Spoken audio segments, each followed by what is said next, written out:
Hello and welcome to this episode of Demystified as we explore home cooking in a modern world. Hello, Paul. It's been a while. It has been a while. How are you? Things are going a bit pear-shaped lately. I know. We're okay. Well, you're vertical, Yes, so that's I'm always vertical. that's always a good sign. Vertical, but Not pain-free. not quite yet. No. But we're working on it. Well, it is good to see you because it has been a while. Yes. And so since we're doing this and there's a microphone between us, I thought I'd ask you a question. Okay.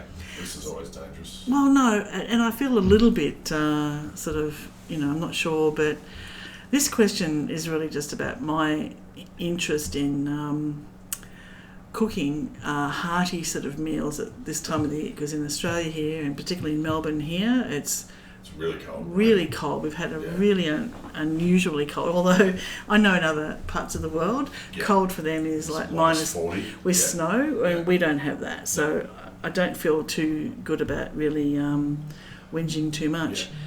But one of my questions is I've been making a pie, this pie mix, and I love this sort of standard. For me, it's like blade steak or chuck steak, and equal quantity. I cut all the yucky bits off and the fatty bits, and then I have an equal quantity of meat too.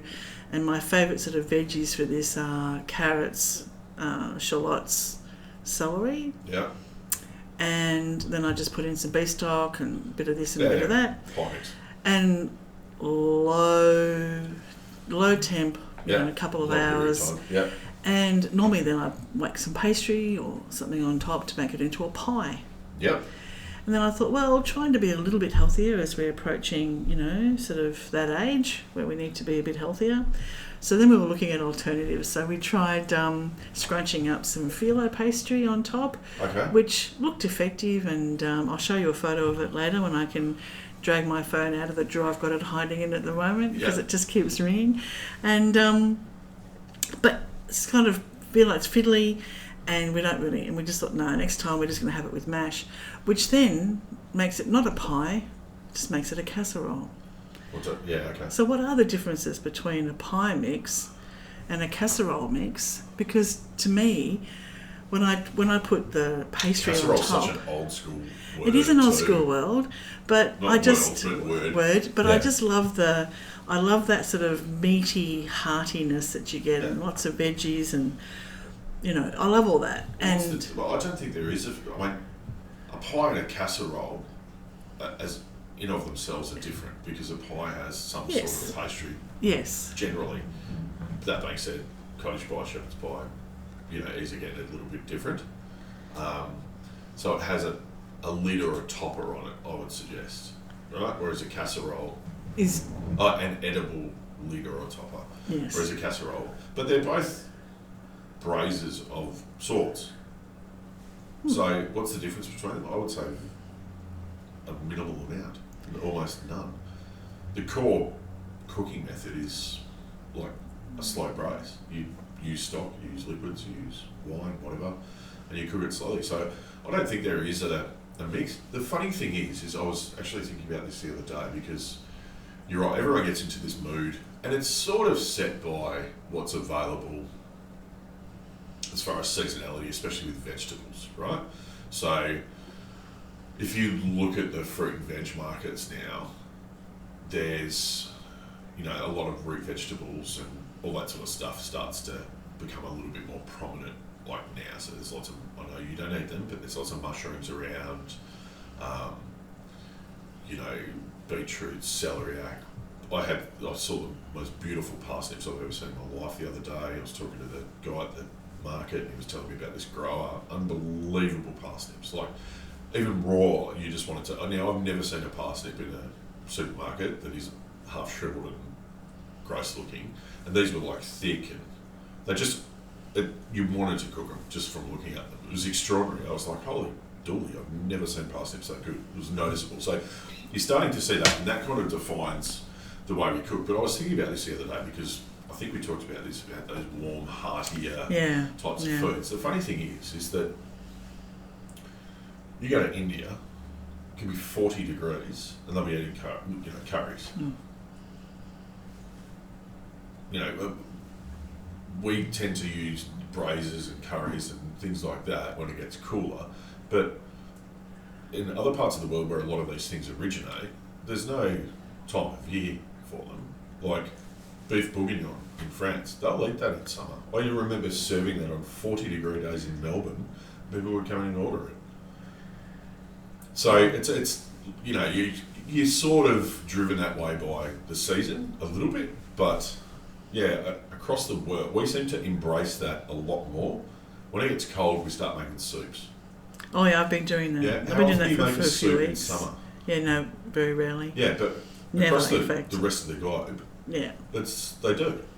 It's just that we don't. And maybe it's because we have such extremes in temperatures where we are. I don't know.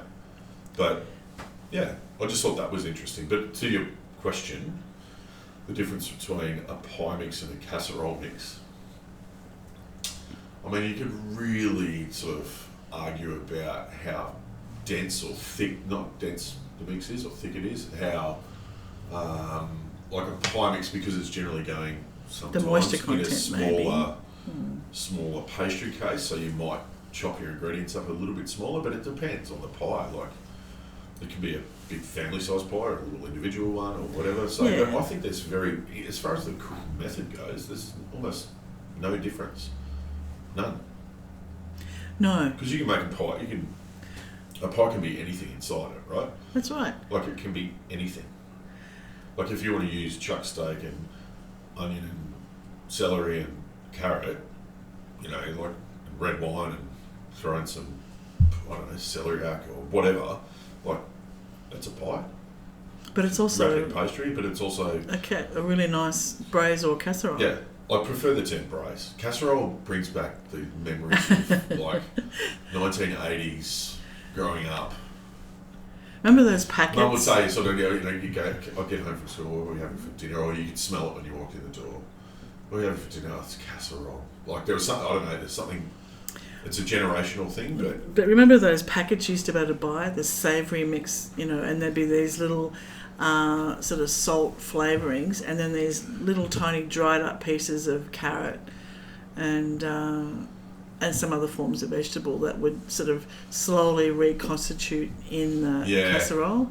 Yeah, those and that's were back when the 1970s. Stock cubes were a thing. Yeah. Yeah. Yeah. Stock cubes have only ever had one use for me.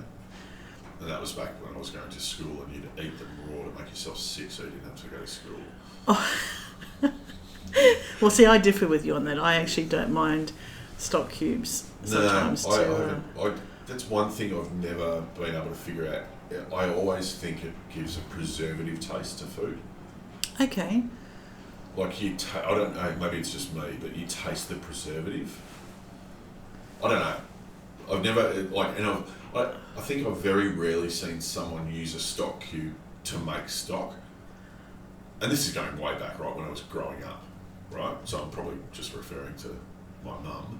But I remember us having lots of stock cubes in the pantry, and they were always sort of crumbled into the braise or casserole or the casserole or whatever. I never knew what was in it. I know they were very salty. Very salty, yeah. But I never knew what was in them. But I don't think I ever saw my mother break it up into a jug of water to make stock to go into something. Do you know what I mean? It was always going straight into something like broken up, and it was always this semi-pasty, dried, but sort of semi-soft sort of texture. Okay. The weirdest things. I know Marco Pierre White, the godfather of modern cuisine, he must have done an ambassadorship or a deal with someone who was doing stock cubes. And there's some videos on YouTube. They're funny to watch because you can tell he doesn't want to do it. He's just doing it for a bit of extra cash. And he's trying to integrate stock cubes into his style of cooking. And it just doesn't, it's weird. It just doesn't work. I don't know how we got into stock cubes, but anyway. Yeah, there was something almost sort of set fish food about them to me. Wow, you really... Yeah. Okay. I'm not against them at all. In fact, I will, if I think something's not that little bit sort of... Really? I will dissolve some in some boiling water and add it into the mix. Not all the time, but occasionally. And I mean, I know for a fact that people aren't going to go making their own stocks all the time. But I think at least the next step up is, you know, the made chicken stocks or vegetable stocks that you can get that are an actual stock. They're a liquid. Yeah. Rather than a stock cube. I don't know, there's something... I don't think I've even seen them in a supermarket because I know that you can buy powders now too. Like I just bypass them. It's like Gravox. Remember Gravox? Yes, I remember it. You haven't met my family, have you? Yeah. My family, that was what they... except for my grandmother, who taught me how to make gravy. Without doubt, every cupboard I go into... In fact, my favourite two that lived in Wollongong until they recently both passed away, they would love Gravox gravy over there. And they'd say, "Don't worry about making it your way, Dale. Just if I was cooking dinner, just just use the Gravox is fine." And I'd be, I'm not sure how I know how to make that. I can't necessarily use that, but you'd follow the instructions and whip it up, and they were really happy with it. Yeah, that's another funny one. I mean, because I don't know what's in it. Clearly, like corn flour or a thickening agent of some description. I don't know. I wasn't interested enough to look, but they certainly loved it, and I thought, okay. But at the same time, I thought if I was to make it my way, they didn't have a lot of the ingredients that I might have used to make a proper gravy. To make a proper gravy out of the flour, butter, and some like water, so you can pick up all the stuff off the bottom. Yeah, no, they didn't have and a whisk. No, I don't believe that at all. No, you don't. If you can make Gravox, you can make a gravy. Yeah, you should see. Anyway, their pantry was. Look, it was. Yeah, I've never understood those sorts of things, and it's not being a snob or anything. It's just I've never understood. Well, with your skills, well, probably not, but a lot of people, like I've seen the way you make stocks, and it is amazing, and it is a beautiful process. But for most people, a packet would be because a stock, like a packet stock. Yeah. Okay, right, fine. So I if I've run out of stock at home, I've always got, what are they? UHT packets, right? Yeah. So they're 1 litre. They're about $2. Yeah. But it's like a very tame chicken stock, totally. Or a very light on vegetable stock, but at least it's not water. Yeah. Right. So I have them at home. Yeah. Right. If I've run out of stock and sometimes I'll use them as a base to deglaze the bottom of the roasting dish, right? If I'm done a roast or whatever. So I'm not anti them. It's just the Gravox and the stock cubes and the stock powders and all the rest of it. They've just got nothing to do with stock. And I think if you're going to make a pie mix or a casserole, like I think a good stock makes it what it's worth. Again, if we go back to the old days working in the French restaurants, we would make like hundreds of litres of stock every day, and then a lot of it would be cooked down into sauces and various different things, but they were the base fundamentals of things like the beef bourguignon, which is why it was so good. It wasn't so good because it was great beef or anything like that. It wasn't. We used beef cheap, like one of those secondary cuts you can get, but it was because of the stock that we'd spend time making that your beef cheek's now cooking in something that you've spent hours making it was just so much more flavourful and better. So it's I suppose a little bit snobbish, but I don't get it. Are you a gravy person? I am, and particularly it's funny, but particularly at the moment. So my partner, she loves gravy, like properly. She's like, no, if we're doing a roast, you have to make gravy. Like there's no if, buts or maybes. Like if we have a roast, and she loves lamb roast. If we have a roast, she doesn't care what else goes with it, has to have gravy. Absolute must. And how do you make your gravy? Much like everyone else. So it will be the fond off the roasting, all the bits that catch on the bottom of the roasting tray. So I always do my roast sitting up on a trivet. So anything that drops down gets caught. When the roast comes out to rest, I'll usually make my gravy in the same roasting tray in a nice deep roasting dish. So I'll deglaze with a little bit of wine, depending on if it's chicken, I'll use white wine. If it's beef or lamb or whatever. Chicken and pork, I'll use white wine. Beef, lamb and other, I'll use red.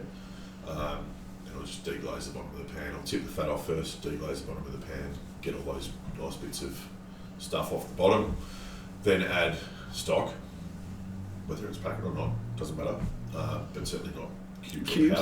Powder. Add stock, I'll bring it up to the boil, I'll let it simmer for a while, I might throw in a sprig of fresh rosemary while that's just simmering away, and then I'll strain that liquid off just into a little jug, and then I'll make a roux, so butter and flour, just a very small amount.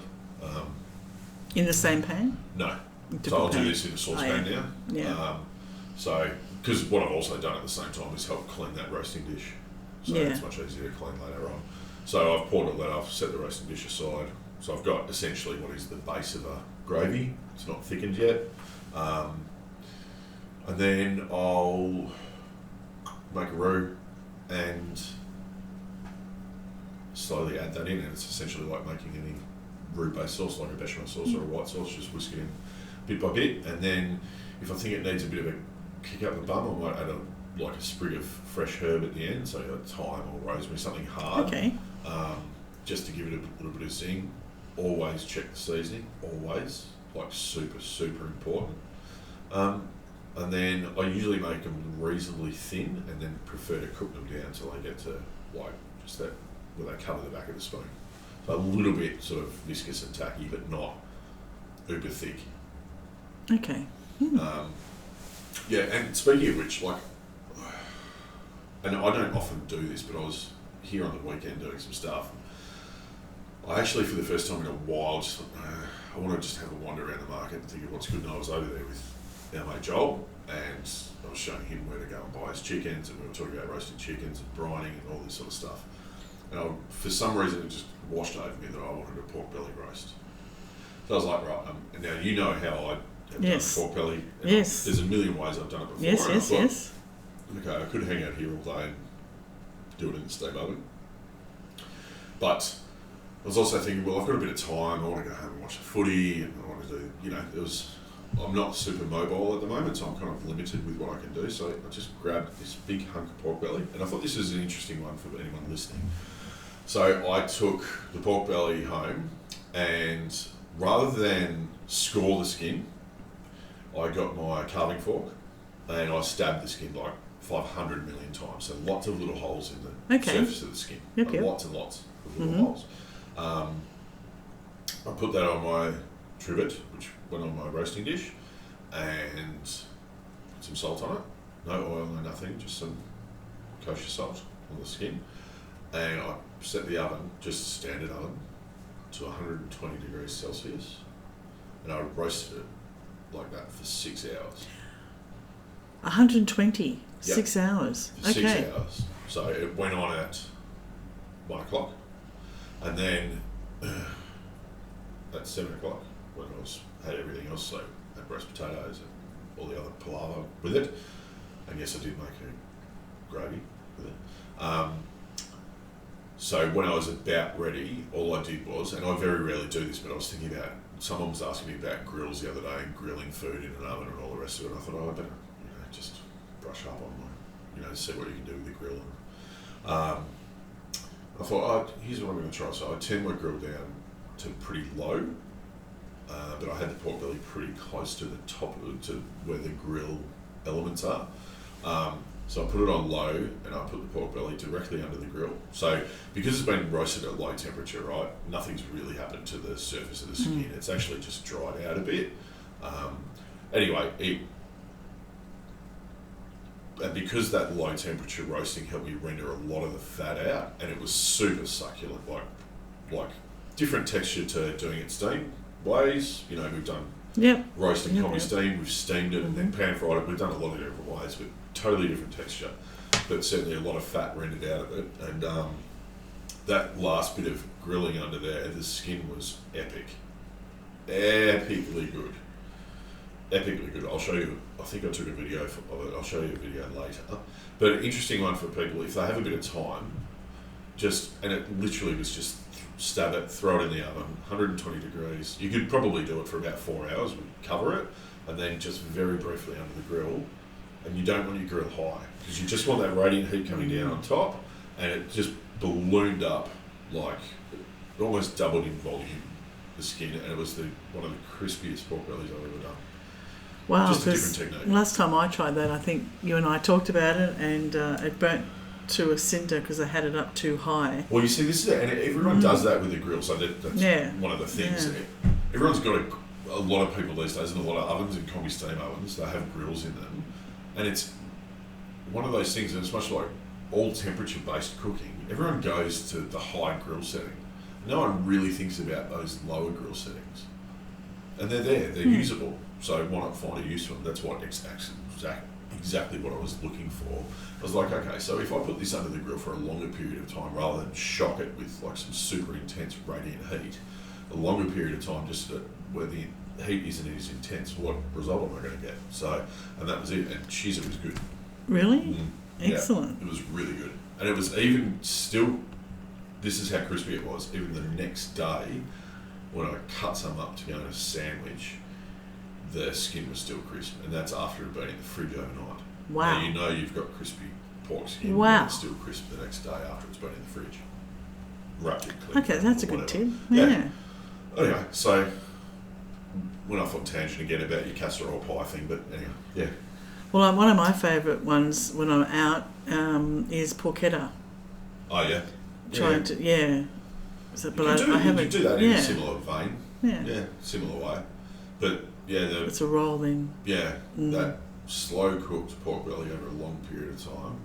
It's quite rich, of course, but delicious. Delicious. Might do something like that on a cooking mistake, actually.